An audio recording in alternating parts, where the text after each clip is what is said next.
Assalamualaikum warahmatullahi wabarakatuh. Perkenalkan, nama saya Juli Saputra dengan NPM 20310060. Saya merupakan mahasiswa Fakultas Kedokteran Program Studi Pendidikan Dokter Universitas Malahayati Bandar Lampung. Pada video saya kali ini di sini saya akan menjelaskan materi dari plagiarisme dan bagaimana cara untuk menghindari dari plagiarisme itu sendiri. Nah, untuk plagiarisme itu sendiri itu didefinisikan adalah sebagai penjiplak atau pengambilan sebagian atau semua dari karya orang lain yang kita ambil tanpa dan diakui kita sendiri sebagai karya kita. Plagiat itu sendiri dapat dianggap sebagai tindakan pidana karena mengambil hak cipta karya orang lain.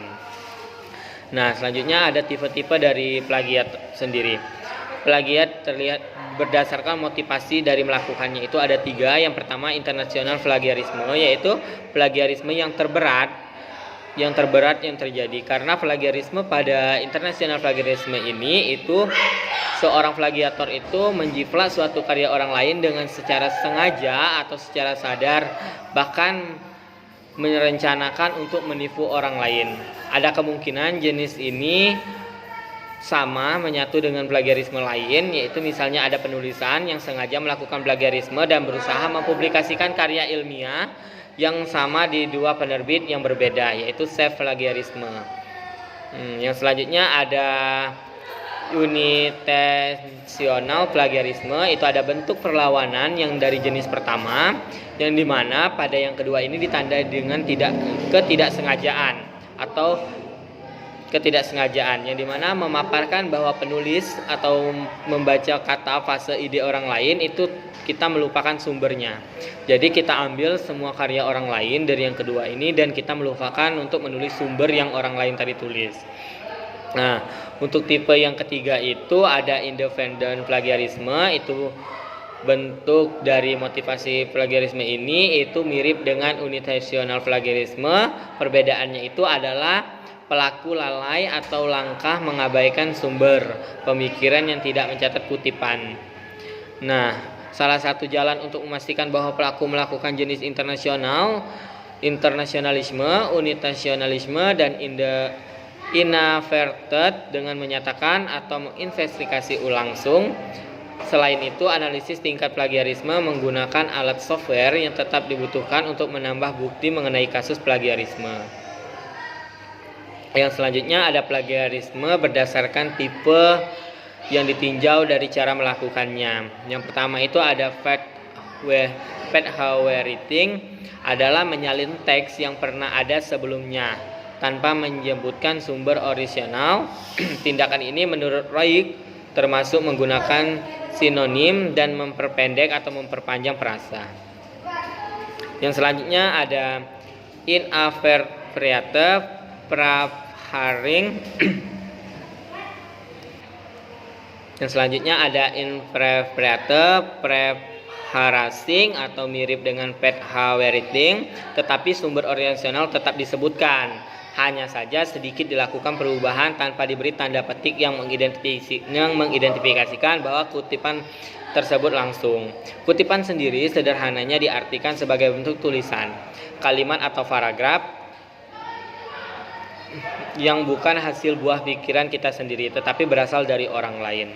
Pada penulis karya ilmiah lazim untuk melakukan kutipan langsung atau tidak langsung.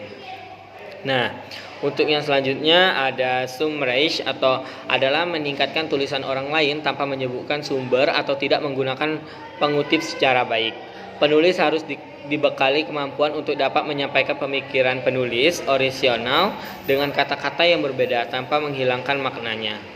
Nah, contoh yang tergolong dalam plagiat itu sendiri itu mengakui tulisan orang lain sebagai tulisan kita sendiri, mengakui gagasan orang lain sebagai gagasan kita sendiri, mengakui temuan orang lain sebagai temuan kita sendiri, serta mengakui karya orang lain sebagai karya kita sendiri.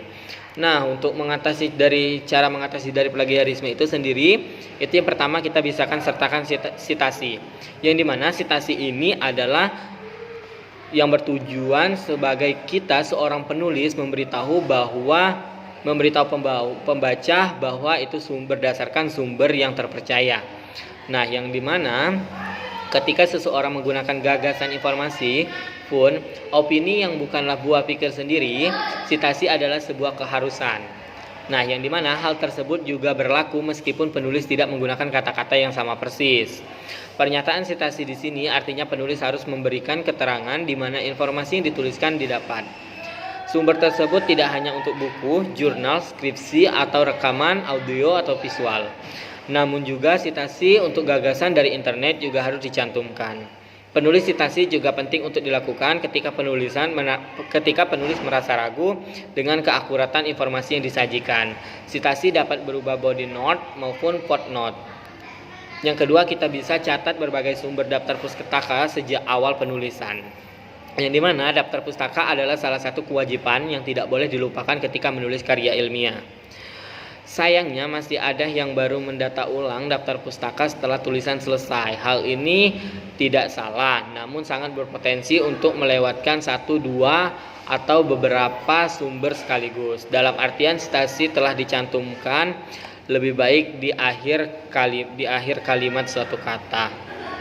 Nah, yang ketiga itu dilakukan parafrase, yaitu tulisan yang hanya menggunakan kutipan langsung lebih berpotensi dianggap melakukan plagiarisme. Cara menyikapinya adalah dengan melakukan parafrase menggunakan susunan kalimat sendiri dari sumber asli dan tetap mencantumkan sitasi.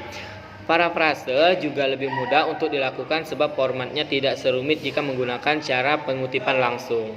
Nah, yang keempat itu lakukan interpretasi untuk memperkuat gagasan yang disampaikan. Terkadang ada berpendapat yang harus dijadikan bahan perbandingan atau dipinjam. Dalam hal ini bisa terjadi analisisnya terlalu rumit maupun butuh interpretasi tambahan, yang dimana interpretasi dilakukan seperlunya saja. Sumber dari materi plagiarisme dan bagaimana cara mengatasinya itu sendiri saya dapat dari Buletin Psikologi 2019 volume 27 nomor 1 halaman 30 sampai 42 dengan judul Memahami dan Mencegah Perilaku Plagiarisme dalam Menulis Karya Ilmiah.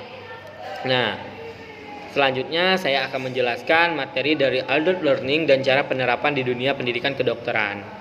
Nah, adult learning itu sendiri kita definisikan sebagai pendidikan orang dewasa, yang dimana merupakan pengalaman belajar berdasarkan kebutuhan dan minat orang dewasa pada tingkat kemampuannya itu sendiri, dan mengetahui yang berbeda untuk mendukung perubahan, peranan, serta tanggung jawab dalam kehidupan orang dewasa itu sendiri.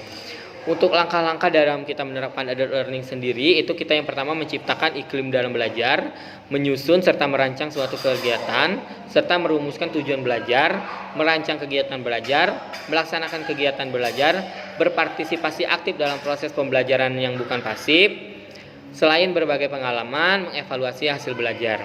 Nah, tujuan dari adult learning sendiri itu membentuk konsep diri pada manusia, menambah pengalaman mahasiswa dalam menghadapi masalah, yang selanjutnya mengembangkan dalam kesiapan belajar mandiri bagi mahasiswa, yang selanjutnya menambah orientasi diri atau kepercayaan diri mahasiswa. Nah, penerapan dalam pendidikan kedokteran dalam dunia pendidikan kedokteran yaitu adult learning itu sangat penting, yang dimana di dalam dunia pendidikan kedokteran itu sangat dibutuhkan yang namanya berpikir dewasa, yang dimana kita lihat dari langkah-langkah penerapan adult learning itu menciptakan serta menyusun suatu masalah baru dapat menyimpulkan, yang dimana di dalam dunia kedokteran sebelum kita melakukan tindakan kepada pasien atau mendiagnosa kepada pasien, kita harus mengetahui dulu sumber dari penyakit seorang pasien, baru kita dapat menyimpulkan bahwa pasien itu menderita penyakit apa. Jadi penerapan adult learning di dalam dunia kedokteran itu sangat penting dan berguna untuk mempermudah menegakkan diagnosis, melakukan tindakan serta pemberian obat untuk dilakukan kepada pasien tersebut.